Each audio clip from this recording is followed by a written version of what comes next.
Hey everybody, welcome back to Is It a Buy, where we talk about stocks and try to determine if they are worth a buy or maybe a pass. My name is Corey. I'd just like to preface the video by saying I'm not a financial advisor. I'm just a guy who likes to talk about stocks, so please take what I say with a grain of salt, all right?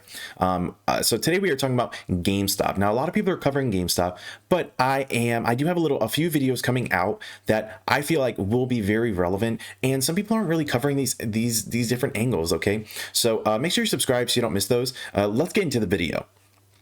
Now, what is going on with GameStop? I don't think that the squeeze has happened yet. I'm seeing a lot of fear, uncertainty, doubt, or FUD articles about, hey, the squeeze is over, yada, yada, yada. And so I just wanted to give my take on it. I do have a lot of viewers that want to know about GameStop. And so I figured, let's go ahead and talk about it, okay?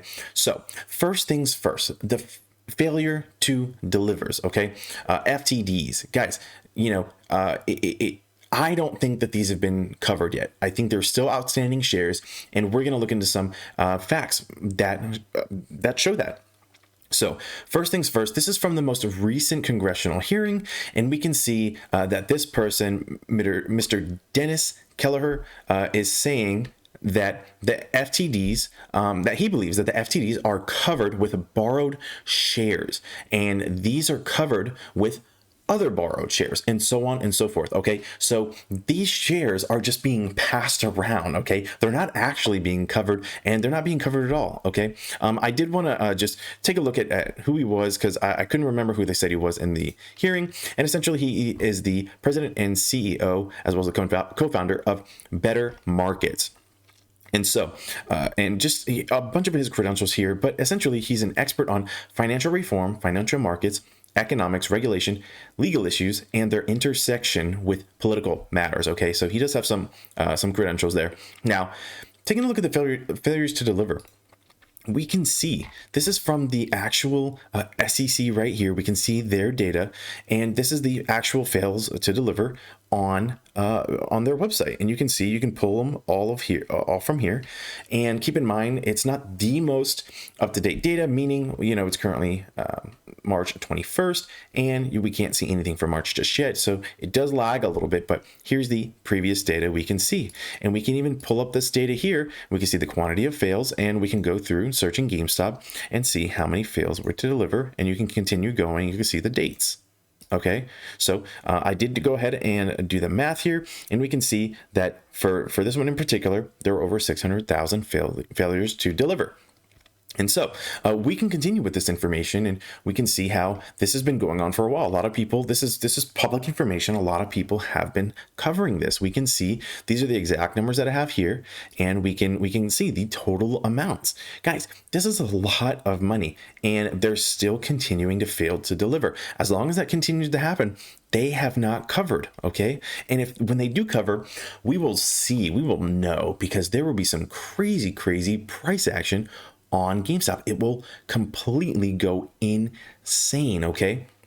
And now, another reason I don't think this squeeze has happened yet is, take a look here. Let's look at the chart. This was from March 10th. We remember this because this is when the news articles were coming out early, as in some news articles came out at, or I believe it was one from MarketBeat came out at 11:55 a.m. talking about the crash, whenever it didn't even happen yet. So some weird stuff. And then this kind of flash crash that we see is not natural price movement. It completely just fell, okay? Fell like crazy, and a solid recovery here, and it continued to trade that way. Now, as long as I continue to see this happen, as we move further down the chart, we would see that things like this continue to happen, okay? And as long as we see this stuff, this is basically a pulse check for me, and I don't mind seeing it as much as it kind of upsets me. I don't mind seeing it because it lets me know that the hedge funds are still there trying to do some weird stuff, okay? It shows me that they're squirming, and they're trying to get us out of our positions and scare us out of our positions, if not force a stop loss, okay? So, and we've covered stop losses. You need to be careful that they're not trying to get you out of their stop loss. They don't have to make it fall all the way down themselves. They can get to a point where it will cause a chain reaction for those stop losses to continue triggering themselves and dropping the price further, okay? So let's take a look. So what is being done by this? So The final reason, well, not necessarily the final reason, but yet another reason why I think that they haven't covered and that the short is still on is because now the DTCC, remember, they're coming out with these rules, the two rules, one that makes them show the books, which is passed, and then the other one that is going to force them to cover. They will be able to liquidate their positions. And take a look. So now the reason why this is coming, the DTCC isn't trying to pass these quickly for no reason. There's a reason, okay? And it looks like the DTCC is actually trying to stop these out of control hedge funds, because they are endangering other institutions with their behavior. Now, it's kind of hard for me to speculate exactly how they're endangering these other institutions. Now, if these shares are being, just continuously being borrowed across, hedge funds or market makers or wherever, that could have a catastrophic effect. It's hard to speculate exactly how it will endanger these other institutions, but with the amount of money on the line, we can speculate that there's some big actions here, which is why I think they're trying to cover this so quickly.